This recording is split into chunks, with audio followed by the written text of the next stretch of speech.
자, 이런 보시면서요. 구독과 좋아요, 알림 꼭 부탁드리도록 하겠습니다. 그리고 많은 응원 부탁드리겠습니다.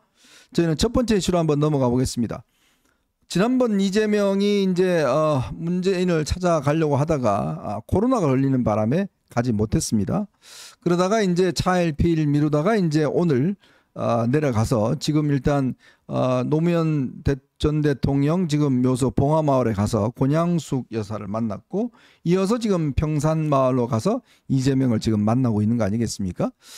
자, 전 정말 이 오늘의 방문은 물론 뭐 요식적인 방문인 것 같아요. 방문인 것 같긴 하지만 지금 오늘의 이 문재인과의 만남, 그나마 지난번 코로나 걸리기 전에 어떤 만남과는 좀 다른 상황 같습니다. 지금 이재명 대표가 지난번에 문재인 전 대통령을 찾아갔을 때가 2월 4일이죠. 네네. 그때도 이제 설을 앞두고 찾아갔고 총선 국면에 찾아갔는데, 그때 회동에서 무슨 얘기가 나왔습니까? 민주당은 소위 명문정당이다, 이런 얘기가 명문정당이다. 명문정당. 그런데 한 달도 안 돼서 그 명문정당이 멸문정당으로 바뀌었잖아요. 그렇죠. 한 달도 안 돼서 임종석 실장을 대표적으로 컷오프 시키면서 소위 말하는 친문계는 그 이재명 대표와 그 친명계가 주도하는 비명 행사, 네. 공천에 의해서 다 설 자리를 잃었어요. 그게 벌써 지금 오래 있었던 일입니다. 그러면은 지금 시점에서 이재명 대표가 문 전 대통령을 예방한다고 한들 그 자리에서야 좋은 말을 하겠죠. 그리고 본인의 사법 리스크도 지금 방어를 해야 되니까 이런 것들이 어떤 정치 보복이라는 프레임을 씌우면서 뭐 이 수사에 대해서 우리가 손잡고 대항해야 된다, 그런 말을 하고 오겠지만 이재명 대표가 그런 얘기를 하는 것은 결국 철저하게 본인의 사법 리스크 방탄에 맞춰진 겁니다. 그걸 이용해서 소위 개딸이라고 불리는 강성당원들을 더 결집시키고, 그러니까 문재인 전 대통령을 구명하거나 돕는 게 본 목적이 아닌 거예요. 본인은 지금 이제 이번 달에 그 위증교사 사건, 또 선거법 사건 다 결심을 앞두고 있잖아요. 그렇죠. 그런 상황에서 특히나 위증교사는 상당히 높은 수준의 형을 선고하는 유죄 판결이 나올 가능성이 대단히 높고, 그런 상황에서 어떻게든 뭔가 강성당원을 동원해서 그 일종의 여론을 일으켜야 되는데, 거기에 대한 불쏘시개를 제공받았다라는 느낌일 겁니다. 네. 제가 이렇게 좀 취재를 해보면요, 문재인과 이재명 이 두 사람은요, 굉장히 서로를 솔직히 경멸하는 사이입니다.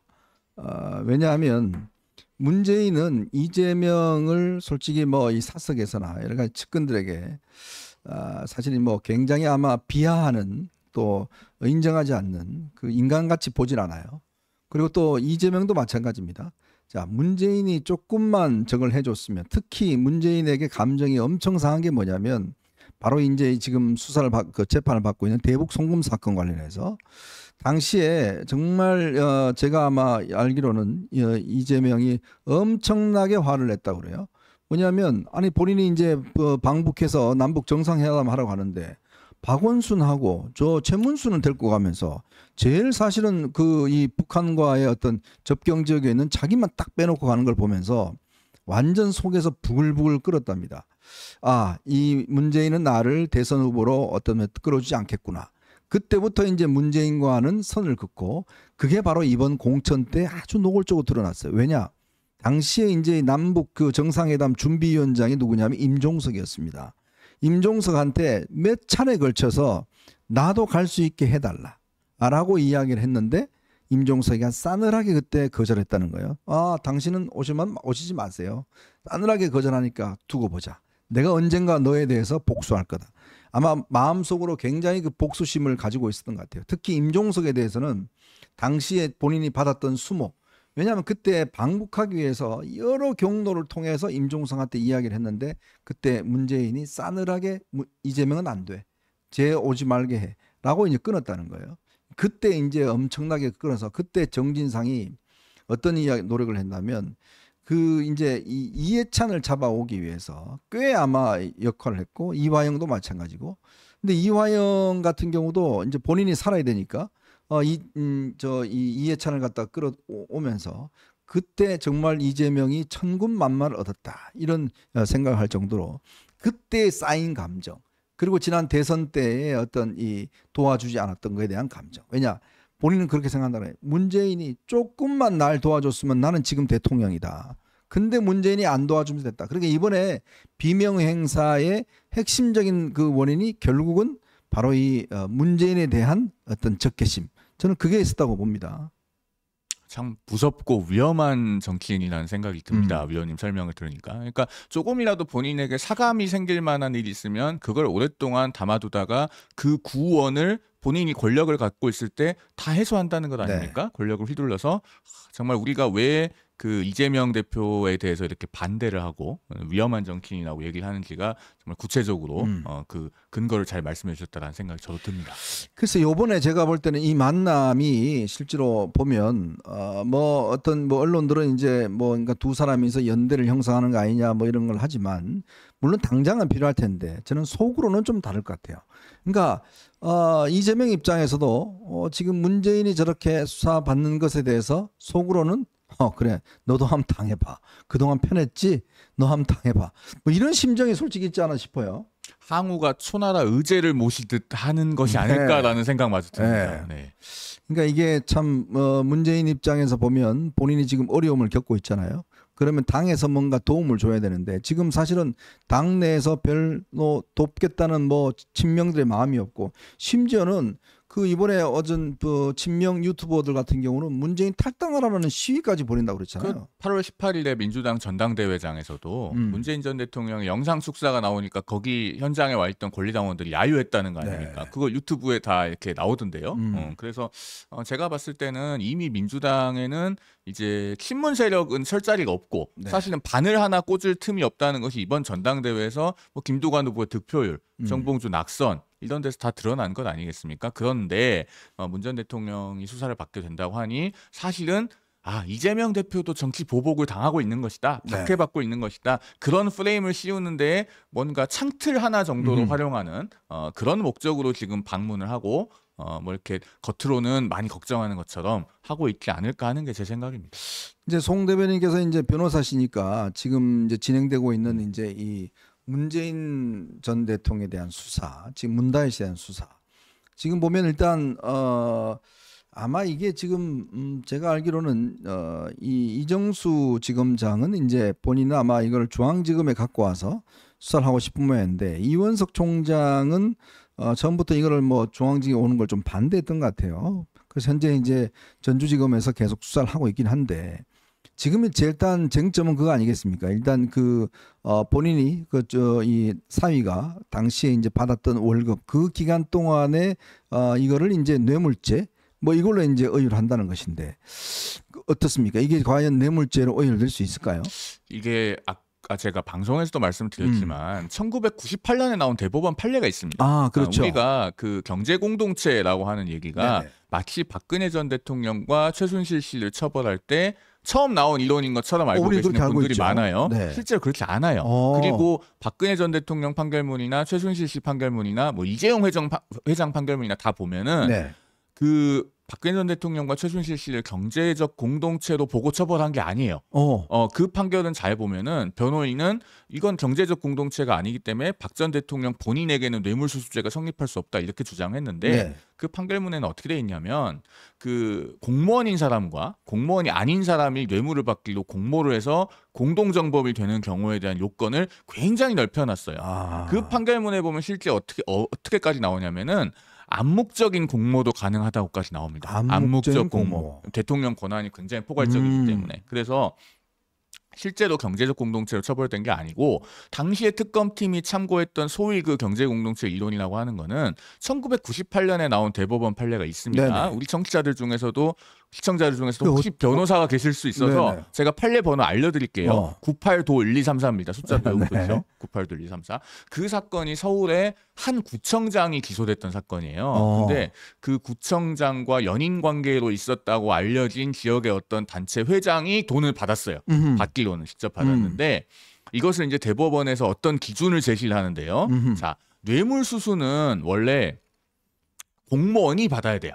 공무원이 받아야지 뇌물인 거고 공무원이 아닌 사람이 받으면 그게 무슨 뭐 배임 수재가 됐든 알선 수재가 됐든 청탁금지법 위반이 됐든 다른 것들이 다 있는 거예요. 근데 뇌물은 원래 공무원이 받아야 되는데 그러면 이제 공무원은 그럼 내가 받으면 처벌되니까 제3자가 받게 해야지라고 할 수 있잖아요. 그게 이제 내용이 제3자 없어서? 뇌물죄입니다. 그런데 대법원이 그때 이 판결에서 기준을 제시하는 게 공무원이 아니고 딴 사람이 받았어도 공무원이 받은 거하고 법적으로 같게 평가할 수 있는 경우가 있다는 거예요. 어허. 그게 어떤 경우냐? 첫 번째, 공무원이 그 뇌물을 받은 공무원이 아닌 사람에게 평소에 생활비를 부담해주고 있었을 때 생활비를 그 줬다. 생활비라고 하는 표현이 대법원 판례에 정확하게 나와요. 네. 지금 이 문재인 전 대통령과 문다혜 씨하고의 관계에서 경제 공동체로 엮으려고 뭐 생활비를 줬는지 확인하고 이게 아니고 그 대법원 판례에 원래 생활비라는 표현이 명확하게 나옵니다. 그다음 또 한 가지가 공무원이 그 돈을 받은 공무원이 아닌 사람에게 평소에 채무를 부담하고 있었을 때. 채무를 부담하고 있을 때. 그래서 어허. 그 제3자가 대신 받으면은 그 공무원이 받은 것과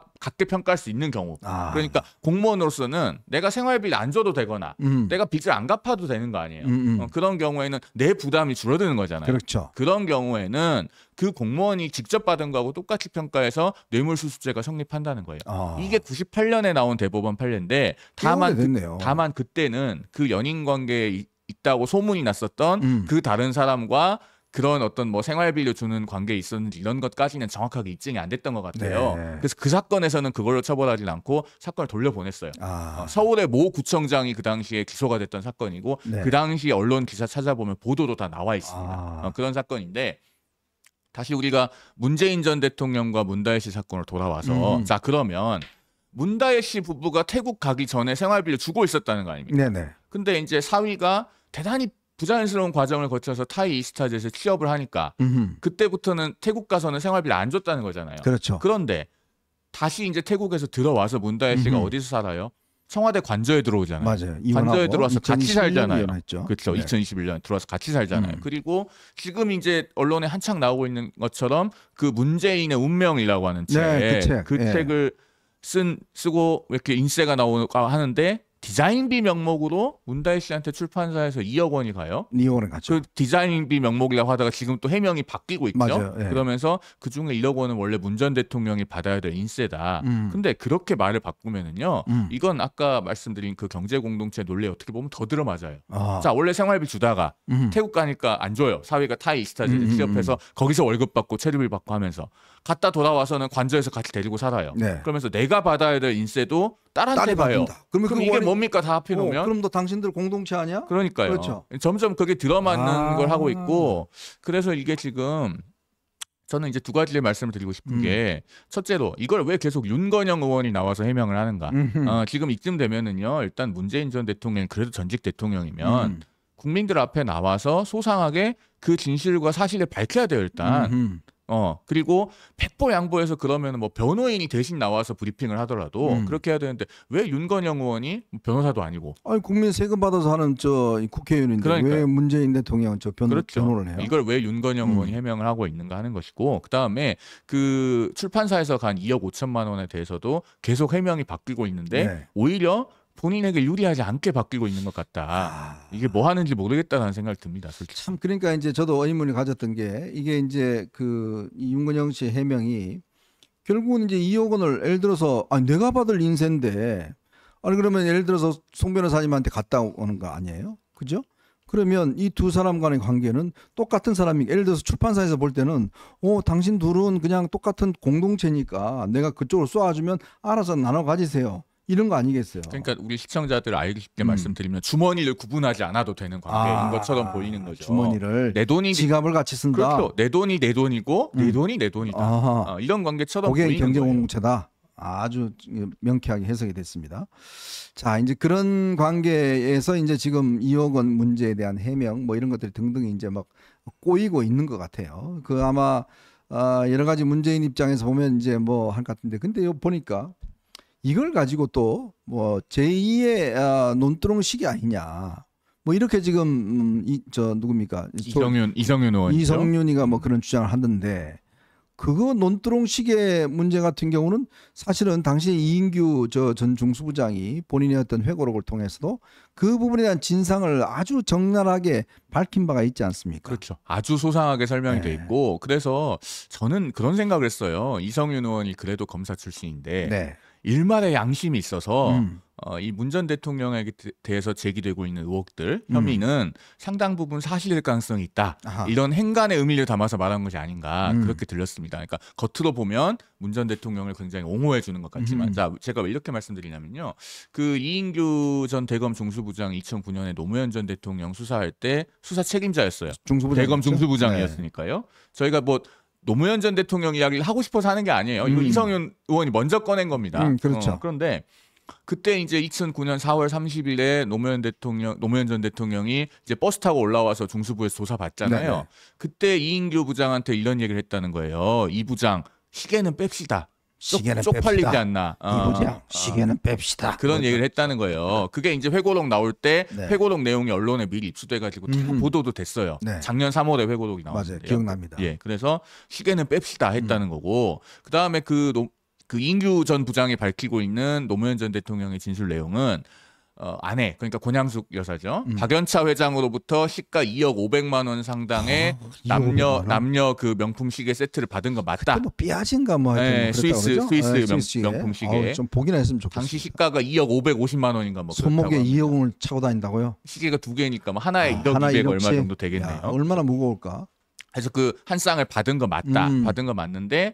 그 언론에 알려진 것처럼 2006년에 내 회감연 때 받은 거 아니고 네. 근데 퇴임하고 나서 그 사저에서 받았다. 아하. 받은 거 맞고 그다음에 내가 그 당시에는 몰랐는데 2009년 4월 22일에 KBS에서 보도가 되고 네. 그 아내한테 확인해 봤더니 받았다고 해서 그때 알게 됐다. 그 받은 거 맞다.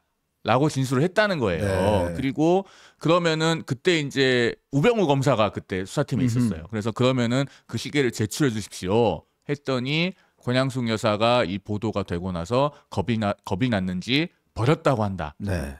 밖에다 갖다 내다 버렸다고 한다. 그렇게 진술을 했다는 거예요. 네. 그게 소상하게 회고록에 나와요. 그러면서 이 논두렁 시계라고 하는 거는 뭐 이렇게 검찰에서 망신주기용으로 했던 게 아니고 네. 그게 어떻게 되냐면 2009년 5월 13일 SBS에서 그게 보도가 돼요. 맞아요. 논두렁 시계가. 그러니까 언론에서 당시 홍만표 대검 기획관한테 확인을 요청했다는 겁니다. 이게 사실이냐. 그랬는데 확인을 해줄 수가 없었다라고 해요. 왜?